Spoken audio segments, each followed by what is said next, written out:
Hello and welcome to the very first edition of CJP's Safety Video Podcast. I'm David Miller, Director of Programs and Safety Education for CJP, and along with Neil Singer, our Safety Consultant, and Charlie Precourt, Chairman of our Safety Committee, we will be bringing you some things to think about from time to time when you fly your airplane. Today I'd like to talk about how and why citations run off the runway.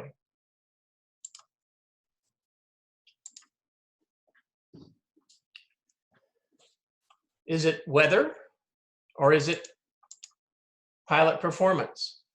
Here's a citation, an XL in South America. And as we all know, citations are designed specifically to land on generally hard surface runways. And when they don't, bad things happen. Here's a picture, kind of just a very dramatic picture of the citation that went through a field. No one was hurt. Here's another something to think about. Is it weather or is it pilot performance? What causes citations to run off the runway? But you know, it's not just citations that run off the runway. Here's a beach jet that landed or attempted to land in Telluride, Colorado a few years ago in a snowstorm, and the professional crew failed to call Unicom and find out if plowing was in progress, and indeed it was. The beach jet on the rollout hit the snowplow, totaling the airplane. Very minor injuries. Even professional crews do it in clear weather. Here's a Challenger departing out of Dallas Addison Airport about a year ago with a plane load of passengers, a flight attendant, and they're on their way to a private ranch in West Texas. They were unable to keep the airplane on the runway.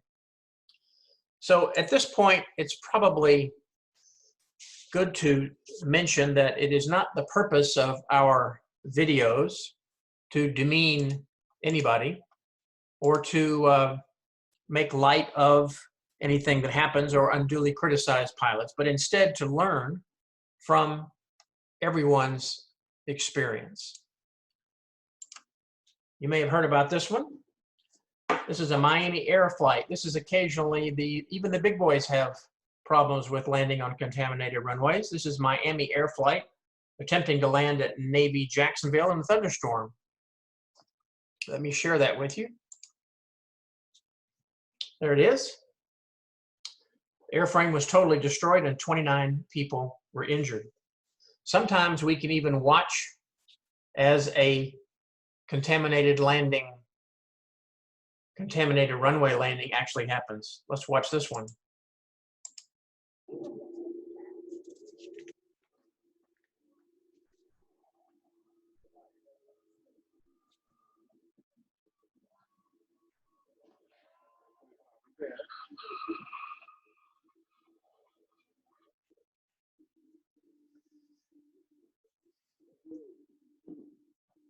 That was a Meridian landing on a contaminated runway in France. There again, very minor injuries. Sometimes it happens. Let's go back here. I'll show you the next one. Sometimes it happens on landing. This is CJ4 this past winter in Heber, Utah, outside of Salt Lake City. Airplane landed on a contaminated runway and slid off the surface.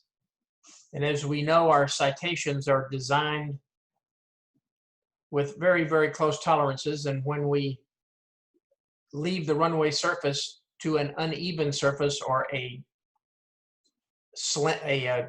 surface that falls off from the center, i.e. a ditch, a lot of bending and twisting can take place, and this citation incurred some significant damage. Here it is 1 month after the incident, still parked on the ramp in Heber. Sometimes it happens on takeoff. There's a citation Mustang in California. Reportedly, the pilot failed to release the parking brake on takeoff and aborted the takeoff outside the runway boundaries. There again, very minor injuries. These pictures are not meant to ruin your breakfast or your lunch or wherever time of the day you're viewing this, but and in the majority of these accidents, everybody walks away unhurt, possibly due to the fine construction from the folks at Textron. But especially in today's insurance environment, an event like this just might be the last of your flying career. So let's look at a citation accident a little more in depth. It's December 27th, 2017. A CJ2 with a crew of 2 is headed from DuPage Airport in Chicago area to Michigan City, Indiana to pick up a passenger. Here's the FlightAware track of their flight. We don't know a lot about this one because the NTSB did not dispatch a team to investigate. And there were several citation accidents at the end of 2017. But this flight is a short one. It's only 20 minutes. They departed DuPage in the darkness around 6 a.m. Michigan City, Indiana is an uncontrolled airport. Here's the taxi diagram. You can see it's pretty standard, uncontrolled. Runway total length is 4,100 and the useful length is 3,917 feet. The weather this morning on this flight is not too good. Here's the hours before and after the accident. You can see visibilities range from 1.75 miles up to 7 miles in light snow with scattered to overcast skies, and it was indeed cold.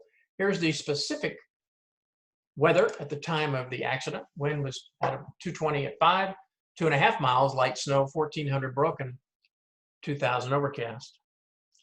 The crew decides to shoot the GPS approach to runway 20. Here's a copy of that approach. They're again pretty straightforward. But what are some things you would like to know before you made this landing? Well, one I'm sure would be this one, right? Runway conditions. Well, I'll tell you that the airport manager said the runway had been plowed overnight and was covered with just a light dusting of snow. Just a light dusting of snow. What else would you might want to know? Kind of what that runway might look like when you broke out of those 1,400 overcast conditions. Well, the sunrise that morning was 7:13. They landed at 6:44, 30 minutes before sunrise. Oh, and I forgot to tell you that the PAPI for runway 20 was NOTAM'd out of service. I wonder if the pilots knew this as they approached on that dark morning. So here we have a CJ2 landing in the darkness after breaking out of the clouds at 1,400 feet without any vertical visual guidance to a 3,917 foot available runway if you crossed the threshold at 50 feet. Our CESNAV calculators don't give us the exact distance for snow contamination, but we have some advisory information in the annex. CESNAV does tell us that the requirement on a wet runway this morning was 3,537 feet, with about a less than 400 foot on a wet runway margin. What about snow covered? Do we take the time on every flight to dig down into the annex and find that? Well, one real great source of information is something that Charlie Precourt and Neil Singer put together. It's called the in-flight guide, available for most of the airplanes that we operate, available free on our website. You can download it under the safety tab and scroll down and you'll see in-flight guides. One of the really cool things about this guide is here is a single page chart, which will give you, it's taken from the advisory section of the flight manual for each airplane, and will give you some numbers to look at in terms of additives for contaminated runways, from snow, ice, slush, all kinds of stuff. Much easier and faster to grab this information out of in a small booklet form rather than have to dig through the annex in a flight manual. One of the great features of our website. So let's go back to share the screen. We talked about sunrise at 7:13. So we talked about the in-flight guide. We don't know exactly where the airplane touched down, but we do know where it went. As a matter of fact, it crashed through a fence, then a guardrail, and then through US 20, a 4-lane highway, and into a field. The airplane had some damage, I'll say. Lost its wings. It was totaled. Here's another view. The pilots received only minor injuries. We're not sure, however, what happened to their egos or their pilot licenses, but they did walk away. So how could this accident have been avoided? Land someplace else? Could they have called the FBO and asked about ramp conditions? If the ramps are icy, the runways are too, probably, right? But a pre-dawn landing on a snow-covered, relatively short runway was certainly risky. Sometimes the airplane saves the day. Sometimes the pilot does. But when we place ourselves in situations that exceed the capability of both the pilot and the airplane, stuff happens. We hope you find this information useful.